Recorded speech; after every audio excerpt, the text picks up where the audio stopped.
वह कुछ भी न थी। एक सिंधी कहानी हिंदी में अनुवादित।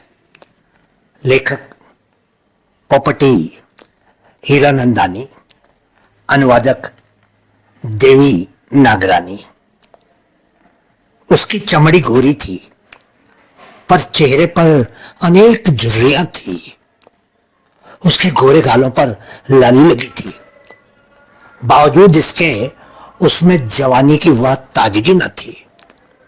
उसके होंठ तो बारीक व लाल थे, मगर वो किसी को गुलाब की पंखड़ियों का धोखा न दे पाए।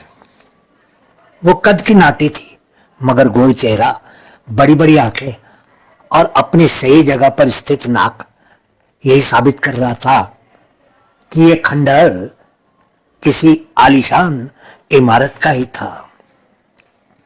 वो कोलाबा के मुख्य रास्ते से दाईं तरफ वाली दुकानों वाली फुटपाथ पर चल रही थी। फ्रॉक के साथ मैच एड़ी वाली सैंडल पड़ी थी, जो काफी पुरानी थी। घिसी हुई एड़ियों के कारण वो ऐसे चल रही थी जैसे वह पैरों को नहीं चला रही थी, बल्कि पैर उसे चला रहे थे। पैरों की एड़ियों के ऊपर टांगों के आगे वाले भाग में कुछ कुछ नीली शिराएं साफ नजर आ रही थी। जहां से भी वह गुजरती थी, नौजवान राज भरे अंदाज से मुस्कुरा देते, पर कोई भी उसमें दिलचस्पी नहीं लेता। उस औरत ने खुद भी महसूस किया कि जवाने के दिलों को आकर्षित करने वाला जादू उसके बदन में अब नहीं रहा।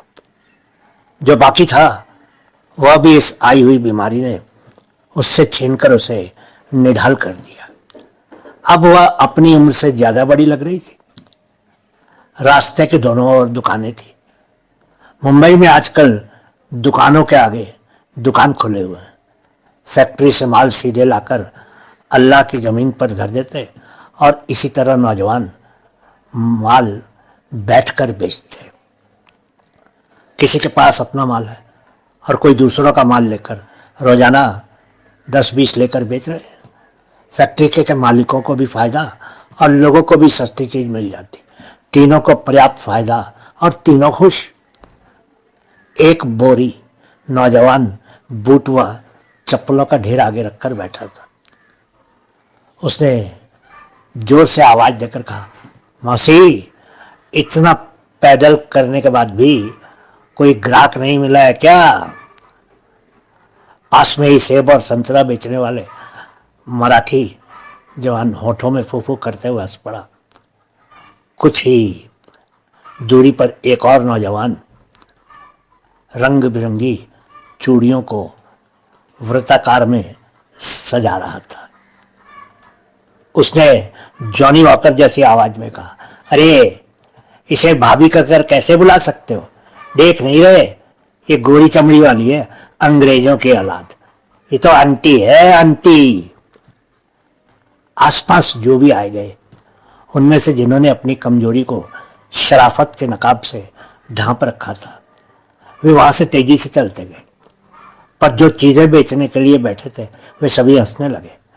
एक ने सर पर से टोपी आगे खिसकाकर उसकी आड़ में कहा, अंग्रेज भाग गए, अपनी औलाद छोड़ गए। औलाद? अरे वो तो हरामजादी है, हरामजादी। दूसरे के मुंह में पान डालकर कहा और चने वाले की बगल में बैठ गया। एक 10 साल का लड़का था जिसके हाथ में चने की पुड़िया थी। उसने हरामजादी लफ्ज का अर्थ तो बिल्कुल नहीं समझा, पर यह समझ गया कि उस औरत को चिढ़ाया जा सकता है। मस्ती करने के ख्याल से उसने उस औरत की स्कर्ट को पीछे से खींचा और फिर भाग गया।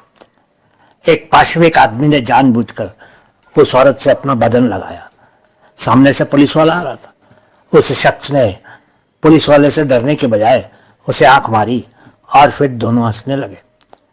औरत ने किसी से कुछ भी नहीं कहा और न ही किसी तरह का आक्रोश दिखाया। हकीकत में उसके चेहरे पर या उसकी आंखों में कोई भी भाव न था। वह बिल्कुल खाली खाली थी। एक शख्स कंधे पर ट्रांजिस्टर लटकाए वहां से गुजरा। उनमें से अनूप जलोटा का गाया भजन सुनने में लगा।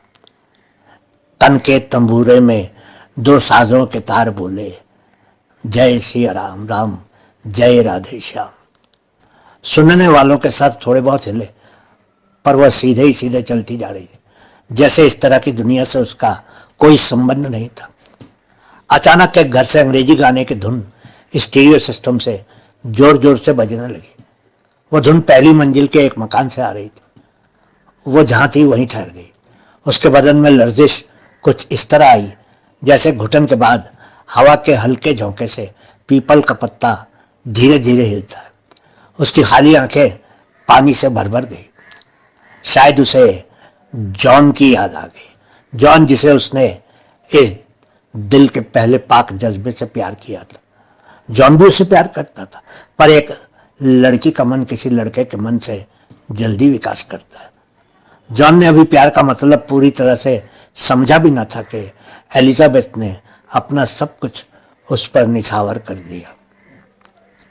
जब जॉन माई लिज कहकर उसके होठों पर अपने होठ रखता था, तब एलिजाबेथ ऐसा महसूस करती थी जैसे वह दुनिया के सबसे ऊंचे स्थान पर पहुंच गई है। स्कूल में उसके सभी सहपाठियों को पता था कि दोनों एक दूसरे के प्यार में गिरफ्त हैं, पर कॉलेज में आते ही जॉन रीटा के साथ घूमने लगा। एलिजाबेथ को बहुत दुख हुआ, पर जो चीज़ बहुत पास होती है वह पूरी तरह से देखने में नहीं आती। इसलिए जॉन भी एलिजाबेथ का दर्द देख नहीं पा रहा था। वैसे भी अगर इंसान को कोई चीज़ सहज ही मिल जाती है तो वह उसका मूल्य नहीं जान पाता। पुरुष के सामने भी जो स्त्री खुद को समर्पित कर देती है वह उसे आकर्षक और लुभाने वाली नहीं लगती।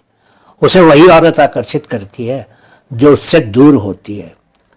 Elizabeth Jack, Brian, Thomas, Feroz सबके साथ घूमने लगी।